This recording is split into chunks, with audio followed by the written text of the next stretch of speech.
Okay, my dear friends of class 7th, how are you? I hope you all will be fine. So, these days we have discussion about the breathing in human beings or breathing in organisms. So, in the breathing in organisms, we have take the perfect examples or topics a breathing system in human beings. So, this is the second part of it. So, without any waits, let's look. So take a deep breath, आप एक लंबी गहरी सांस लीजिए. Keep your palms on the abdomen, feel the movement of abdomen.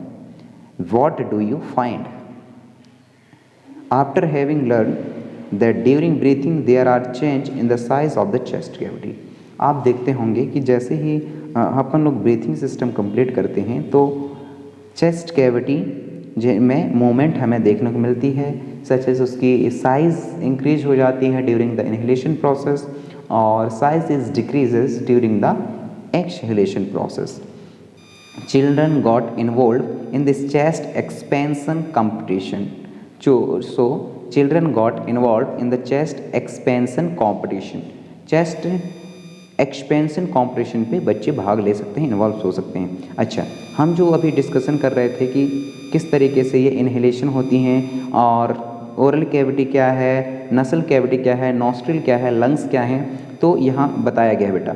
Okay, तो देखिए आप यहाँ देख पा रहे होंगे, ये आपका ऊपर वाला हिस्सा है, जो ये वाले हिस्सा है नसल कैविटी का, ये वाला हिस्सा है. तो ये वाला हिस्सा नॉसल पासेस कहलाती हैं, जिसके थ्रू एयर जो है अंदर जाती हैं, अंदर एयर जाती हैं. और आपका दूसरा वाला हिस्सा देखिए आप, ये है ओरल कैविटी. तो ओरल कैविटी क्या, ये माउथ वाला एक हिस्सा है. एक्चुअली ये दोनों आपस में जुड़े रहते हैं, लेकिन ये दोनों आपस में जुड़े रहने के तो रहते हैं, लेकिन एक इनकी फिनोमेना या वर्किंग टाइम अलग अलग होती हैं. तो ओरल कैविटी ये अलग है नॉसल पासेस से. Okay, now this is the pharynx बेटा.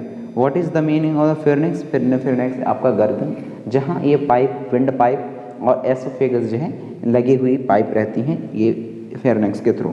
This is the trachea. What is it? Trachea. तो ये ट्रीची है, आप अच्छे से देख पा रहे होंगे. और उसके बाद आपको लंग्स दिखाई दे रहा है. ये आपका क्या बेटा, लंग्स के डायग्राम है. आप देखेंगे लंग्स के ऊपर कुछ ढांचे बने हुए हैं, ये हैं बॉन्स के ढांचे.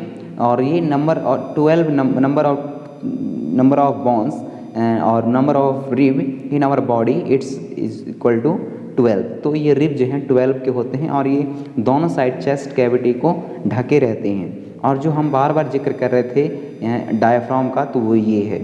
तो डायफ्राम क्या होते हैं, इनहेलेशन के प्रोसेस के दौरान ये डाउनवर्ड हो जाती हैं और ड्यूरिंग द एक्सहेलेशन प्रोसेस ये क्या हो जाती है, अपनी नॉर्मल कंडीशन पे आ जाती हैं. आई होप कि आपको ये ह्यूमन रेस्पिरेटरी सिस्टम समझ में आया होगा. और चलिए आगे बढ़ते हैं, जो उसके और जानने योग्य चीज़ें थी. Smoking damage lungs. Smoking is also link to the cancer, it must be avoided. यहाँ एक वो दिए गए हैं, प्रिकॉशन दी गई हैं कि जो स्मोकिंग है वह बहुत ही ज़्यादा डेंजरस होती हैं लंग्स के लिए. और स्मोकिंग यहाँ तक कि कैंसर से भी लिंक होती हैं और कैंसर को भी क्रिएट कर सकती हैं. It must be avoided. इस वजह से हमें इनसे क्या रहना चाहिए, दूर रहनी चाहिए, इनकार करनी चाहिए हमेशा. Everyone was boasting that he could expand it the maximum. How about doing this activity in the class with your classmate? Okay, next. अच्छे से देख लिया डायग्राम. ओके, चलिए थोड़ा सा और इसके बारे में देख लेते हैं. The air around us has various types of the unwanted particles such as the smoke, dust, pollen and etcetera. तो अपन लोग इनहेलेशन प्रोसेस कंप्लीट करते हैं, तो ये ज़रूरी नहीं है कि इनहेलेशन प्रोसेस में हम लोग प्योर ऑक्सीजन ही इनटेक करते हों.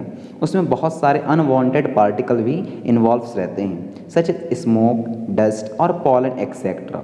When we inhale the particles get dropped into the air presents in our nasal cavity.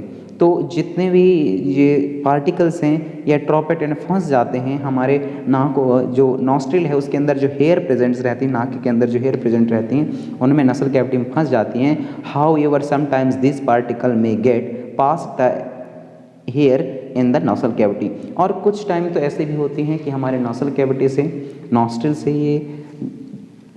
से जो ये अनवांटेड पार्टिकल्स हैं यह पास हो जाती हैं.